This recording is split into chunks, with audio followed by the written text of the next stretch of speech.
Welcome to episode 10 of the Connecticut Wedding Channel. My name is Jim Collins, and I'm the owner of Collins Entertainment. Every week, we chat with professionals offering help to couples who are overwhelmed about the process of hiring their vendors. If you're enjoying the content of the show, please subscribe to the Connecticut Wedding Channel on YouTube or find us on Facebook under the same name and ask to join our group. Be sure to share our episodes there as well. Today on our show, we have Barbara Wyton from Continuo Music. Barbara, thanks for coming on the show. Pleasure to be here. So what tips do you have for engaged couples when planning music for their ceremony? Well, it's best to consult with me first and base the instrumentation on some of the tunes that you like. And also look at the setting and what would work best and the number of people. There's a lot of details that I could consult with them about. So if you have a ceremony, let's say there's under 100 guests as opposed to a ceremony where there's about 250 or 300 in attendance, then what would you advise in those situations? Well, you might want to amplify based on the setting and number of guests. Mm-hmm. And with a smaller group, you might want to go for a solo or duo. Okay. Usually with the large weddings, we go for a trio or a quartet for the ceremony. Okay. So what types of music do you offer for ceremonies and receptions? Well, there's classical groups that are versatile musicians that also play jazz and popular. And there's so many different combinations. I mean, I have a large network of people in my group based on strings and woodwinds and everything. There's so many possibilities. I do have one of my musicians with me today, one of our pianists, Dave Childs.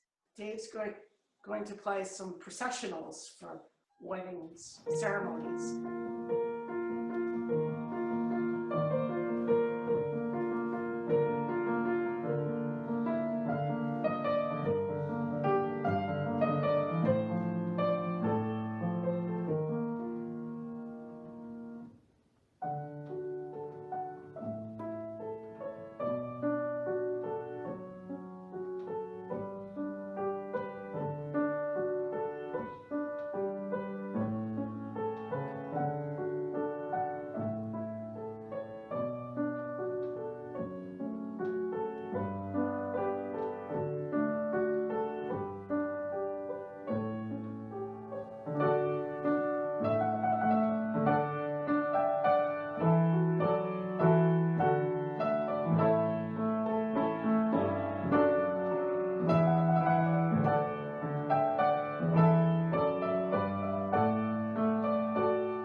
Is quite versatile. Beautiful.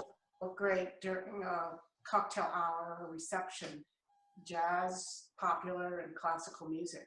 So when I meet with couples and talk about ceremony services, because when they hire entertainment too for receptions and the cocktail hour, we're present for ceremonies as well. When we work with musicians, we have a responsibility to, depending on the number of guests that are in attendance, to provide a microphone for the justice of the peace, and for the bride and groom as well, or a separate handheld microphone for anyone that's given any readings or doing that as well. So whether we're working with musicians and they're providing the music or not, we have those services in place. So a lot of couples will not really understand the differences between the prelude music and what that means, the processional. So the prelude music is a music as guests are arriving from the very first guest all the way right before the ceremony starts, whether that's 15 or 30 minutes before the ceremony begins. And then you have the processional music, which is for the wedding party. You have a processional song for the bride for her entrance. And then finally after that is the recessional, which is where they're pronounced husband and wife and are walking into the cocktail hour. So a lot of couples aren't aware of what the different wording is for that. So talking about processional and recessional songs and some different ideas, do you find that couples will come to you and feeling a little bit lost about that and those choices? Well, sometimes, and other times we like to tailor the music to their personal needs. And a lot of times they want a specific popular tune. And we've been in so many circumstances where we've met their needs, because my violinist is a composer, arranger, And we love the challenge of, you know, suiting the music to what they have in mind. And if they have no idea, a lot of times they can go on my website and listen to some ideas. I can direct them in so many different ways on YouTube, or just to make it perfect. Whether it be classical with a trio of flute, violin, and cello, or a versatile cello and cellist and guitarist to play popular and classical, or whether it be an international idea, we have the musicians that can suit their needs. Do you find when couples reach out first that they're lost as far as what type of musician or group of musicians to even have for their ceremony? Do you find that they usually have a pretty clear vision of what they want? Some do, some don't. But Yeah. the ones that don't, when they go on my website, they listen to certain videos and they go, I want that tune. Or we talk about it, because I consider myself like a music consultant. After 25 years of doing this and playing as a flutist, I like to ask questions. I like to give them ideas. I like to consult with them and perhaps direct them down the right path for the right instrumentation, just by asking questions about their tastes in music and having them, you know, humming a few tunes on the phone, or just talking to them helps. And I do spend some time doing that. So can the ensemble accompany a singer or another musician? How does that work? Many times, especially in the church when there's a mass and there's a singer and there's an organist, we get there usually a half hour before the prelude and just rehearse the tune. It's really no problem with us for us to rehearse that day of the wedding. And we've done that so many times, but we also have our own vocalists, some that sing in the church, some that are popular, that play guitar. We love doing that.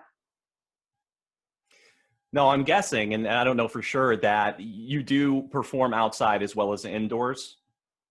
Yes, if it's comfortable for the guests, our instruments will be fine. You do have to be careful with a harpist, though.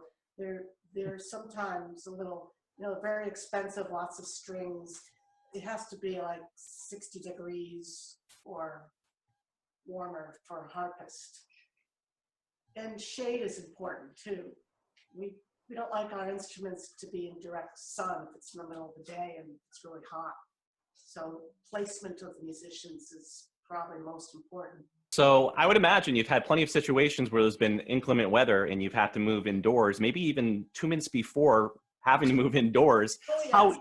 How easy is it for you? I'm guessing, depending on the instruments, that could be a challenge, but some may be very simple, you know, a matter of a couple minutes. How does that work out? Easy, because with most groups, it's just armless chairs and our instruments. Sure. It's people at the venue that have to make the quick switches. And we've been in those circumstances many times. Like Dave could be outside playing his keyboard, and then you have to like move the keyboard in, but it's worked out fine because the venues that we've been at have been great. You never know. Right. What type of equipment and setup is required? Well, most of the time we don't amplify with strings and flute, but with a guitar, if you're outside, you should definitely have amplification be within 50 feet of a plug. And with Dave's keyboard, we just need like to be near a plug within 50 feet. It's not a problem. But we have it amplified, and sometimes DJs help us, and sometimes we bring our own equipment. So it's not a problem.